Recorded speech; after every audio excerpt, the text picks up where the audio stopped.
नमस्कार मित्रांनो, DH mind block म्हणजेच मेमरी बाईटमध्ये तुमचे स्वागत आहे. आपण क्लाउड कम्प्युटिंगचे पार्ट्स पाहत आहोत. त्याच्यापैकी आपला तिसरा पार्ट चालू आहे. पहिला पाहू आपण की वेब म्हणजे ॲमेझॉन क्लाउडचे जे काही टूल्स आहेत. ॲमेझॉन क्लाउड काय माहिती का? एक क्लाउड तर आपण पाहिलं की क्लाउड काय असतं की तो डेटा वरती स्टोअर करतो आणि वरती म्हणजे इंटरनेटला स्टोअर करतो, तो सर्व्हरला स्टोअर करत असतो आणि आपण त्याला ॲक्सेस करू शकतो. आणि क्लाउड हे प्रत्येक कंपनी हे करत असते. प्रत्येक कंपनी मग ॲमेझॉन क्लाउड पण एक म्हणजे क्लाउड ॲमेझॉनचं क्लाउड असतं. नंतर गुगलचं पण तसंच क्लाउड असतं. आणि तसंच ॲमेझॉन क्लाउड हे काय टूल्स आपल्याला प्रोव्हाइड करतं ते इथं दिलेलं आहे. आणि ते आपण बघू की कम्प्यूट ॲमेझॉन क्लाउड आहे ते चांगलं कम्प्यूट करतं. आणि कम्प्यूट केल्यामुळे ते आपल्याला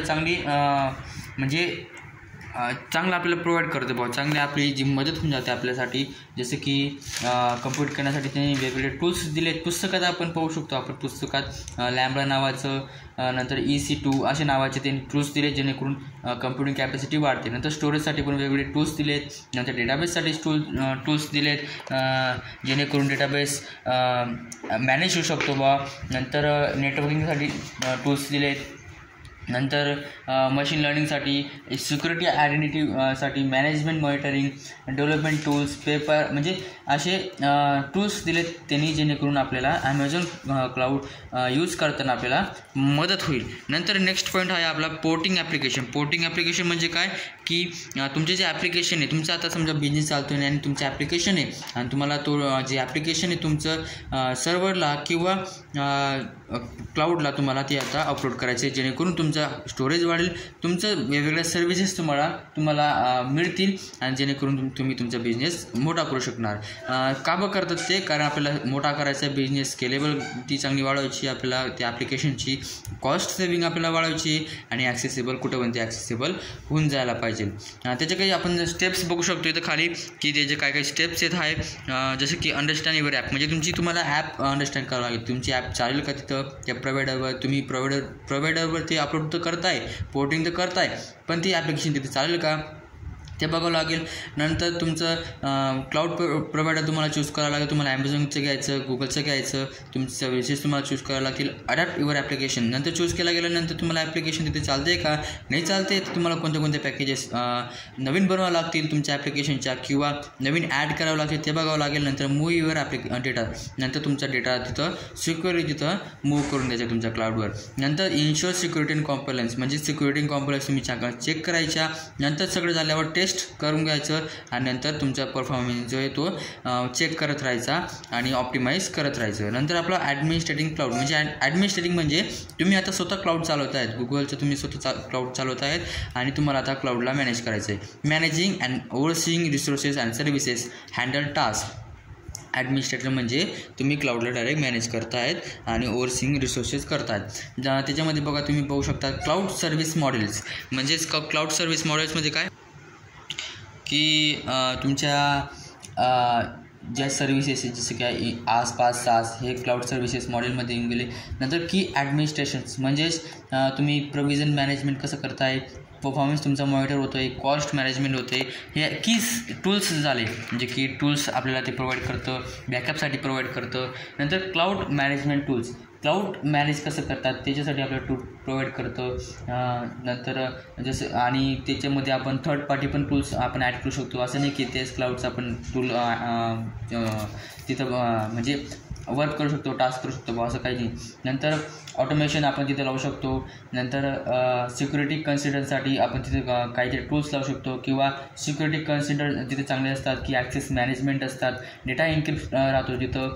नंतर disaster recovery and business continuity म्हणजेच डिझास्टर रिकव्हरीमध्ये आपण जे पण काही डेटा लॉस झाला तो रिकवर चांगला होऊ शकतो तिथं. नंतर बेस्ट प्रॅक्टिस म्हणजेच जे की आपण जे की सिक्युरिटी आहे, परफॉर्मन्स आहे, कॉस्ट ऑप्टिमायझेशन ॲनालिसिससाठी, रिसोर्स ॲडजस्टिंगसाठी, मॅनेजमेंटसाठी आपल्याला चांगली ट्रेनिंग आणि अपडेट्स तिथं करावे लागतील जेणेकरून आपण चांगले ते ॲडमिनिस्ट्रेट करू शकतो त्या क्लाउडला. ठीक आहे. नंतर आपला नेक्स्ट पॉईंट असणार आहे सिक्युरिंग डेटा इन द क्लाउड म्हणजेच तुमचा डेटा क्लाउडमध्ये कसा सिक्युअर होतो. पहिले तुमचं प्रोटेक्ट म्हणजे काय secure data in the cloud, की तुमचा डेटा जो आहे तो सेन्सिटिव्ह डेटा आहे, तो प्रोटेक्ट कसा होईल ते बघायचं काम करत असतं. त्याला प्रोटेक्शन द्यायचं, त्याला शिल्ड द्यायचं काम करत असतं. त्याचे कीज बघू शकतो आपण. इन्क्रिप्शन म्हणजे इन्क्रिप्ट राहतो तो डेटा तुमच्या क्लाउडमध्ये स्टोअर केलेला. नंतर डेटा मास्किंग अँड टोकनायझेशन म्हणजेच तुमचा डेटा जो आहे तो वेगळ्या फॉर्ममध्ये दिसायला पाहिजे, इन्क्रिप्ट पाहिजे, वेगळा टोकन पाहिजे, जेणेकरून डोपिंगमध्ये व्यक्ती पाहणार आहे किंवा हॅकर येतो त्याला पाहू शकणार नाही. नंतर ॲक्सेस कंट्रोल म्हणजे तुम्ही तो डेटा जो तिथं स्टोअर आहे तो डेटा स्टोअर आहे किंवा ॲक्सेस करताना तुम्ही ऑथेंटिकेट पाहिजे तुमचं की आणि हा तोच व्यक्ती ज्याचा हा डेटा आहे ॲक्सेस करणारा.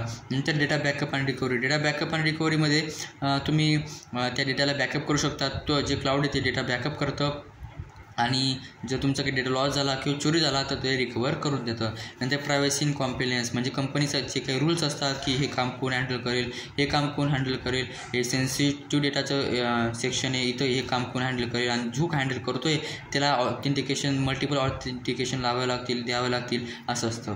नंतर डिझास्टर रिकव्हरी म्हणजे एखादं डिझास्टर आलं, समजा पूर आला, सर्व जिथं होतं तिथं पूर होऊन गेला किंवा भूकंप होऊन गेला, असं काहीतरी झालं किंवा हॅक होऊन गेलं सर्व्हर, तर याला म्हणतो आपण डिझास्टर. आणि तिच्यापासून रिकवर कसं करायचं, डेटा लॉस झाला तर रिकवर कसं करायचं ते बघतो आपण की implementing strategies to recover data म्हणजे डेटा लॉस झाल्यावर कसं रिकवर करायचं. बॅकअप आणि रिस्टोअर. पहिले आपण बॅकअप करत राहायचं, मग नंतर रिस्टोअर करत राहायचं, चेक करत राहायचं की बॅकअप खरंच होतं आहे का, किती होतं आहे आणि किती टायमाने ते बॅकअप होतं आहे. नंतर फेल्युअर आणि फेल बॅक म्हणजे एखादं सर्व्हर जर फेल झालं तर आपण दुसऱ्या सर्व्हरला तो लोड डिस्ट्रीब्यूट करून टाकायचा, देऊन द्यायचा आणि नंतर ह्या पहिल्या सर्व्हरला चांगला करण्याचा प्रयत्न करायचा. चांगलं झाल्यावर नंतर तो लोड वापस याच्यावर आणून द्यायचा. नंतर हाय अवेलेबिलिटी म्हणजे याच्यामुळे काय होतं की हाय अवेलेबिलिटी येऊन जाते. नंतर disaster recovery as a service. Disaster recovery ही सर्व्हिस आहे जी की प्रोव्हाइड करायला पाहिजे डिझास्टर रिकव्हरी. नंतर SaaS डिफरन्स तुम्ही पाहू शकता की ready to use a platform for building run म्हणजे ॲप्लिकेशन रनसाठी हे प्लॅटफॉर्म आपल्याला देतं. नंतर व्हर्च्युअलाइज्ड हार्डवेअर रिसोर्सेस देत असतं आपल्याला आस इन्फ्रास्ट्रक्चर आणि प्लॅटफॉर्म आणि सॉफ्टवेअर आणि बघा इथं सॉफ्टवेअर डिलिव्हर ऑनलाईन आहे. नंतर एंड युजर याला यूज करत असतं, डेव्हलपर्स याला यूज करत असतात आणि IT ॲडमिन्स डेव्हलपर्स याला यूज करत असतात. नंतर बाय प्रोव्हायडर याला देत असतं, याला पण प्रोव्हायडर देत असतं आणि मोस्टली बाय कस्टमर्स असतं. नंतर जसं की Google workspace, Google application engine, Google Azure, नंतर लो याची जी कॉस्ट आहे ती लो आहे, मॉडरेट आहे आणि हाय आहे. नंतर सबस्क्रिप्शन आहे आणि पे ॲज यू गो म्हणजे तुम्ही जशी पे करणार तशी तुम्हाला ती सर्व्हिस मिळेल. नंतर हे याची मेंटेनन्स कोण करतं, मॉनिटर कोण करतं, त्याला की प्रोव्हायडर करत असतो, याला पण प्रोव्हायडर करत असतो आणि याला पण कस्टमर करत असतो. असे बेनिफिट्स आहेत. पुढच्या भागात आपण वेगळे पॉईंट्स पाहू. तिथं आपण थांबू. धन्यवाद.